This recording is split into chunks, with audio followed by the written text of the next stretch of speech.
To learn the good, the bad, and the reality of the off-grid lifestyle, click subscribe so you don't miss anything. Hit the bell notification. I've got enough of the trailer cleared off now that we can build our tiny house. The tiny house is going to be 12 by 16 feet. And from this to the other side of that, whatever these are, these little wings, is 12 feet. And so 16 feet is where the propane can is, all the way back to this wing right here. So it cleared up enough today and yesterday that it dried out that we could actually get some work done. So we were able to burn a lot of the material. Carolyn came up here with a rake. She was able to clean all this off by the well. She says that's what she's going to do with all this. She's just going to rake it in. Okay, here's our problem with burning. We want to be careful with burning because our well is ran off the generator. And it's a new well. We're not really sure how well, how reliable it is. We would hate to get a fire going real fast, all of a sudden be out of control, and we wouldn't be able to get it put out. We'd have the IBC tank full of water. I intend to burn some, but it's going to be a controlled burn, and it's going to be with the IBC tank. But I got to get a hose. Remember, we're on lockdown. As a matter of fact, with the trailer, I would like to start building as soon as possible, but us being on lockdown, I'm not really willing to go to the Lowe's and buy material or wherever I want to get with the material. Secondly, as I've mentioned, I've lost a contract, one of my jobs, and so until the virus is over, I want to be careful that I don't spend too much money on building materials and really be dipping in the savings account. I don't know how well the economy is going to recover in the next several months, so I want to just take things real slow. And if I do it, I've been saying that I would spend $500 a month. If I do it now with the economy down, I probably would only do about $250, about half of that, just to be safe. One of the things that we discovered when we got here was someone dumped diapers here, and there's a lot of diapers. There's some over there too. And so what we've been doing is burning them, just a couple at a time. When we get this really hot, it's like an incinerator. What you do is you try to knock holes into the side of the barrel, and then you blow air into it.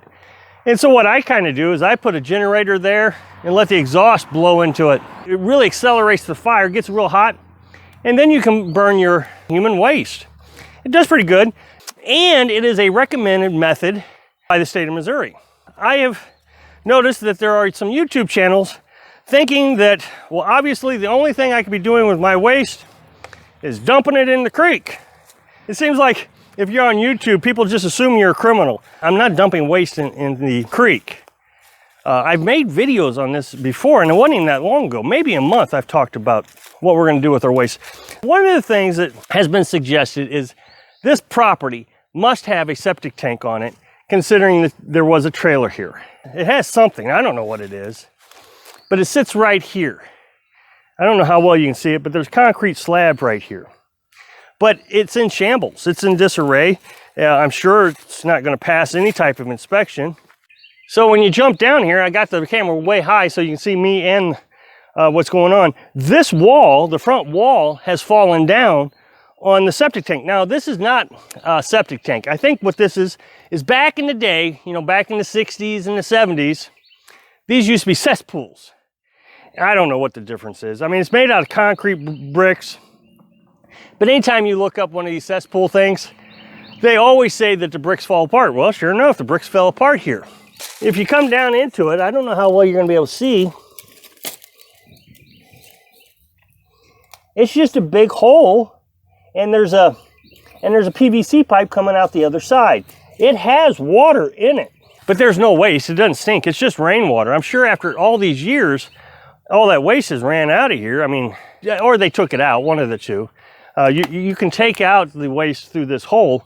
So what happens with these cesspools is the waste, the human waste, sits in the tank, in that hole, whatever you want to call it. And then the water runs off downhill. Well, there's just no way we're going to be able to use this. It's no good. Now, in the state of Missouri, you can build your own. You do not have to hire a professional.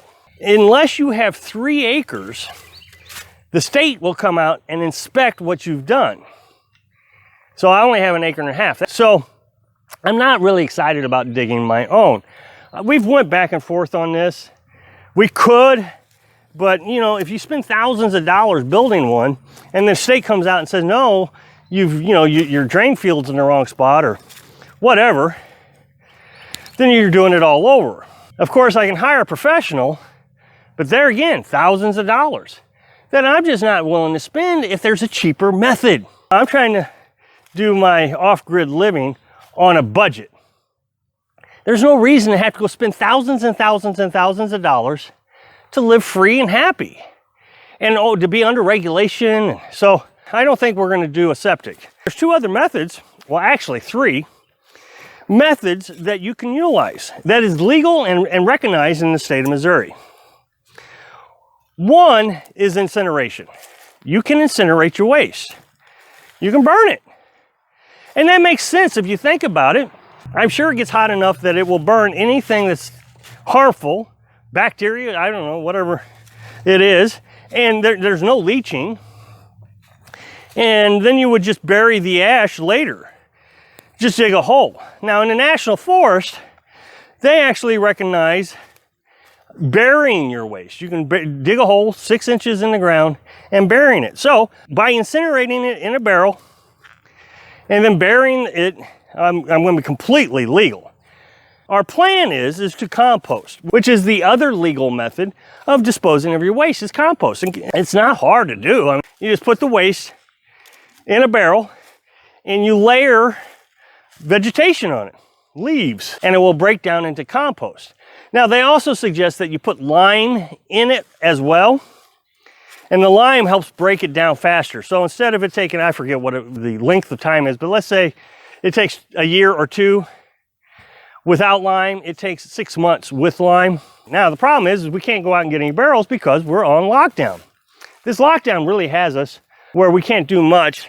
Of course, you know, I gotta go out and buy a barrel. That's gonna be a few bucks, 10 bucks, 20 bucks, they range in price. But we're gonna get a plastic barrel. That's the key, is a plastic barrel.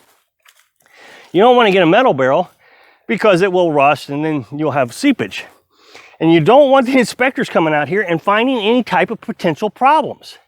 So if they see it in a plastic barrel, they know that it's not gonna rust and it's not gonna seep. The other thing you can do is paint the barrel black. And that will utilize the sun to heat it up, superheat it, and it will definitely kill anything in it when it's real hot. And then about once a week, you're gonna come out and you're just gonna roll the barrel on the ground to mix it up. They sell these composters, they're black and they come in a barrel and you can spin them like that and they come on a stand. Now, I know a lot of people are gonna say, what about the smell? Well, the smell is no big deal. If you use ash, make a campfire out of wood, and you use the ash to cover up the waste, the charcoal and the ash will instantly take care of the smell for you. So you don't have to worry about the smell. Now, the third method is an outhouse. Now, I recognize that a lot of people are going to be on both sides of the fence of this. There are several states now that are actually condemning the Amish homes because of outhouses. What the Amish do is they dig a hole, they set a outhouse on it, and they just allow the waste to sit in the hole. What is happening is the government, I don't even think the town folks are that upset about it, but I think the government come in and said, there is a risk of seepage into groundwater. Now, the one article that I read said that the Amish actually tested the groundwater and there was no evidence of seepage or waste going into the groundwater. But that doesn't matter to the government. If there's a risk or they feel like you don't have the proper septic tank or you're not pumping it into city sewer systems, then they will shut you down and they'll condemn your house. Well, there's one in Ohio and one in Michigan. There's lawsuits going on. What they're claiming is religious freedom because in order to do what the government wants them to do, they have to have electricity, which goes against their religion. Well, of course, I can't say religious freedom. I have to do things within the law. There is a third method, but the state of Missouri hasn't approved it, and I don't know of any states that have approved it. You can build an outhouse. It's a composting outhouse, and their designs out there, they're kind of complicated. And it's probably what the Amish need to really consider to build. But these things will separate the water from the waste. There's air in it and circulation, and it's a sealed system, so it can't contaminate the groundwater. And then it turns into compost. So we'll just do what Missouri approves of, so we don't become in violation of whatever this mess down here is. Hope that information clears things up. Thanks for watching.